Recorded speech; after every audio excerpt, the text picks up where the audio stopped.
Hola, mi nombre es Carmen Carballo. En esta oportunidad les voy a hablar sobre aspectos importantes referente a la fonética.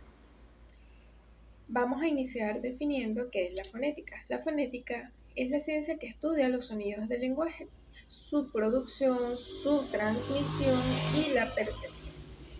Analiza cómo se articulan los sonidos, es decir, cómo se utilizan los órganos del habla para poder producirlos. Otra definición importante que debemos realizar es la fonología, la cual es la ciencia que estudia la función de los sonidos en el lenguaje, es decir, cómo los sonidos se combinan para formar palabras y expresar significados. Se interesa por las unidades mínimas del sonido, que diferencian las palabras, en este caso los fonemas, y las reglas que gobiernan su combinación. Dentro de la fonética es importante mencionar una serie de aspectos aspectos que forman parte de esta. Entre ellas podemos mencionar las vocales. Las vocales se clasifican en vocales abiertas y vocales cerradas, las cuales su clasificación es por la forma como al pronunciarla la boca se mantiene abierta o cerrada. En este sentido, las vocales abiertas podemos dar, por ejemplo, la A, O y la E, mientras que las vocales cerradas, los ejemplos serían la I y la U. Por otra parte, tenemos también los diptongos, hiatos y triptongos. Los diptongos son combinaciones de dos vocales en una misma sílaba. Una de ellas debe ser débil, un ejemplo, una I, una U o una U, y no llevar tildes, por ejemplo, peine, ciudad. Mientras que los hiatos son dos vocales seguidas que pertenecen a sílabas diferentes. En este sentido, suelen llevar tildes en la segunda vocal si es abierta. Por ejemplo, raíz, poesía. Mientras, por otra parte, los triptongos son la combinación de tres vocales en una misma sílaba. La vocal central es siempre abierta y las otras dos son débiles, por ejemplo, Uruguay y averiguáis. Otro aspecto importante dentro de la fonética son las sílabas, encontrando sílabas tónicas y atónicas. Las sílabas tónicas son aquellas que se pronuncian con mayor intensidad, mientras que las sílabas atónicas se pronuncian con menor intensidad. También encontramos aspectos como la acentuación, las cuales son indispensables a la hora de la pronunciación de una palabra. Y encontramos una clasificación según la acentuación, palabras monosílabas, las cuales no llevan tilde, salvo en algunos casos, para distinguir palabras con igual escritura pero distinto significado, como por ejemplo el, tú y más. Mientras que las palabras polisílabas siguen reglas específicas de acentuación según la terminación y la posición de la sílaba tónica.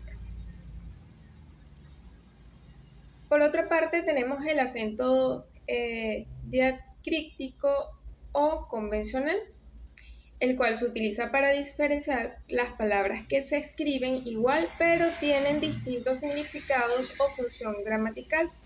Un ejemplo de ello, él como pronombre y él como artículo, tú como pronombre y tú como adjetivo posesivo. Dentro de las reglas generales de la acentuación tenemos agudas, las cuales llevan tilde, sin terminar en vocal, como por ejemplo la N o la S. Las graves, las cuales llevan tilde, si no terminan en vocal, de igual forma la N o la S. Tenemos las esdrújulas, las cuales siempre llevan una tilde. Las sobreesdrújulas siempre llevan tilde. Un ejemplo de ello es las siguientes palabras. Cálido puede ser una palabra esdrújula, ¿por qué? Porque lleva una tilde. Ciudad es una palabra aguda porque termina en D y no lleva tilde. Y raíz es un hiato porque la segunda vocal es abierta y lleva tilde. Tenemos también otro aspecto importante que mencionar referente a la fonética, y son las mayúsculas. Las mayúsculas se utilizan para resaltar ciertas palabras y darle un mayor énfasis. Dentro de las reglas generales tenemos el inicio de la oración, las cuales siempre se escriben con mayúscula, los nombres propios, por ejemplo, nombres de personas, lugares, organizaciones, etc. Un ejemplo, Juan, Madrid, o las siglas ONU, Organización de las Naciones Unidas. Otra regla de las mayúsculas tenemos títulos, bien sea títulos de libros, de películas, obras de arte, etc. Por ejemplo, El Quijote, la Mona Lisa. Tenemos también los días de la semana, meses y festividades, los cuales deben ser escritos con mayúsculas. Por ejemplo, lunes, enero y Navidad. Encontramos también las nacionalidades o adjetivos gentilicios, como por ejemplo el español, francés, argentino. Tenemos también dioses y, por ejemplo, Zeus, Allah. Y tenemos las abreviaturas de los títulos académicos y trabajos y tratamientos, como por ejemplo, doctor, señor, señora. Buenas tardes, mi nombre es Héctor Sequera, soy estudiante de la carrera de Derecho, sección 4, primer año. El día de hoy vamos a estar conversando sobre signos de puntuación. Cada signo de puntuación tiene una función específica. Iniciaremos con la coma. La coma separa elementos en una enumeración, introduce oraciones subordinadas, marca pausas, entre otros. Podríamos decir un ejemplo como compré manzanas, peras y plátano. Seguidamente hablaremos del punto y coma. El punto y coma separa elementos de una enumeración compleja, une oraciones relacionadas, como por ejemplo, estudió mucho, sin embargo, no aprobó el examen. El punto finaliza oraciones enunciativas. Dos puntos, introduce enumeraciones, citas textuales, explicaciones. Ejemplo, necesito lo siguiente: lápiz, papel y goma. El guión une palabras compuestas, indica un rango numérico. Ejemplo, teórico práctico, años 2000-2019. Raya introduce diálogos, aclaraciones, como por ejemplo, hola, ¿cómo estás?, preguntó María. Las comillas citan textualmente, destacan palabras o expresiones. Según el refrán, más vale pájaro en mano que 1000 volando. Paréntesis, aíslan aclaraciones o datos adicionales. La Tierra gira alrededor del Sol. Una estrella. Puntos suspensivos indican interrupción, duda. Ejemplo, y entonces, de repente. Los símbolos. Los símbolos son representaciones gráficas de ideas o conceptos. Dentro de estos tenemos ejemplos comunes como los matemáticos, el más, menos, por, entre. monetarios, dólar, euro, comerciales, hashtag, numeral, arroba. Ejemplos. La ONU, Organización de las Naciones Unidas, fue fundada en 1945. Su objetivo principal es mantener la paz y la seguridad internacionales. Según el artículo 1 de la Carta, los propósitos de las Naciones Unidas son: primero, mantener la paz y la seguridad internacional, y con ese fin tomar medidas colectivas efectivas para prevenir y eliminar amenazas a la paz y reprimir actos de agresión o cualquiera otras violaciones de la paz. Para lograrlo, por medios pacíficos y de conformidad con los principios de la justicia y del derecho internacional.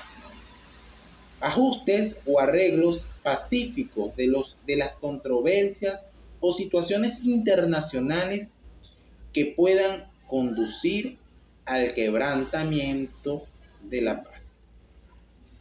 Tenemos los signos de entonación, que son el paréntesis y el signo de exclamación. Los signos de interrogación y de aclamación sirven para indicar la entonación de una oración y expresan diferentes emociones o intenciones del hablante.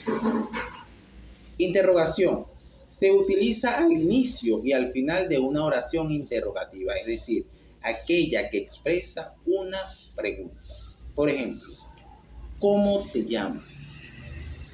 ¿Quieres ir al cine? Mientras que el signo de exclamación se utiliza al inicio y al final de una oración exclamativa que expresa una emoción fuerte como sorpresa, alegría, miedo. Ejemplo, ¡qué sorpresa!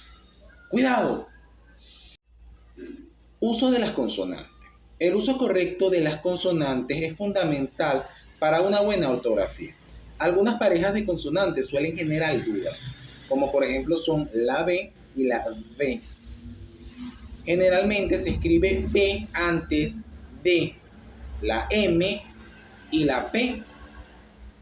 Se escribe V después de la N y al principio de palabra. Ejemplo, bombona, obvio, envolver. La S, la C y la Z, la S suena suave, la C suena como K, CO y Q cuando van acompañadas de estas vocales y como S delante de otras letras. Y la Z suena como S, ejemplo, casa, cena, zapato. La G, la J y la H. La G suena antes de la A, la O y la U, suave delante de otras letras. La J siempre suena fuerte. La H es muda. Ejemplo, gato, gente, hoja.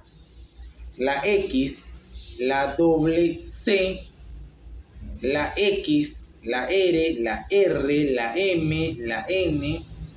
Estas combinaciones de consonantes tienen sonidos específicos y reglas de uso que varían según la palabra. Ejemplo, examen, acción, perro, ferrocarril, hombre. Palabras que se escriben juntas o separadas. El mismo significado de una palabra puede cambiar drásticamente dependiendo de si se escriben juntas o separadas. Algunos ejemplos comunes son asimismo, así mismo, así mismo, asimismo, del mismo modo, asimismo, de esta manera o de esta misma manera, y asimismo, al mismo, a ella misma. Si no, conjunto adversativa, pero, si no, condicional negativa. ¿A dónde? ¿A dónde? ¿A dónde? ¿A dónde? Indica lugar hacia el cual se dirige algo o alguien. ¿A dónde? Indica movimiento hacia un lugar. ¿A dónde? Lleva tilde interrogativa o explicativa. La redacción de documentos legales. La redacción de documentos legales requiere un lenguaje preciso, claro y conciso, además de un conocimiento profundo del lenguaje jurídico. A continuación te presento una guía general sobre la redacción de las actas, solicitudes, informes escritos y diligencias, así como la aplicación de expresiones jurídicas en estos documentos. La característica de la redacción legal es la claridad y precisión. El lenguaje debe ser directo, fácil y fácil de entender. La formalidad: se utiliza un registro de forma y respetuoso acorde a la naturaleza de los documentos. La objetividad: los hechos deben ser expulsados de manera objetiva y neutral, sin valorizaciones personales. La presión terminológica: se emplea términos jurídicos específicos y adecuados al texto. La estructura: los documentos legales suelen tener una estructura preestablecida con instrucción, cuerpos y conclusión. Tipo de documento y reducción: las actas registran las decisiones de acuerdo tomadas en reuniones formales, deben ser claras, concisas y objetivas, reflejando fielmente lo sucedido. Solicitudes: se utiliza para pedir de manera formal, deben ser claras, concisas y respetuosas, exponiendo los motivos de la solicitud. Informes: presentan de manera organizada y detallada los resultados de una investigación o actividad, deben ser claros, concisos y objetivos, incluyendo datos relevantes y conclusiones. Escritos: son documentos más extensos que desarrollan un tema jurídico en profundidad, requieren una estructura clara y un lenguaje preciso. Las diligencias son actuaciones procesales que se llevan a cabo en el marco de un procedimiento judicial, deben ser detalladas, objetivas, describiendo los hechos ocurridos. Expresiones jurídicas y comunes: considerando, se utiliza introducir una consideración y fundamento jurídico. En virtud de, indica la base legal, la razón de una acción. En consecuencia, introduce una conclusión o consecuencia lógica. A los efectos de, indica el propósito o finalidad de una acción. No obstante, introduce un objetivo y excepción. Asimismo, añade un elemento más en una enumeración, por tanto, introduce una conclusión o consecuencia. Ejemplo de expresiones jurídicas y contexto: el acta, en virtud de lo expuesto, se actúa por unanimidad, solicitando a usted muy respetuosamente que sirva. Informe: considerando los hechos ante expuestos, se concluye que escrito, en consecuencia se solicita al juzgado que tenga a bien.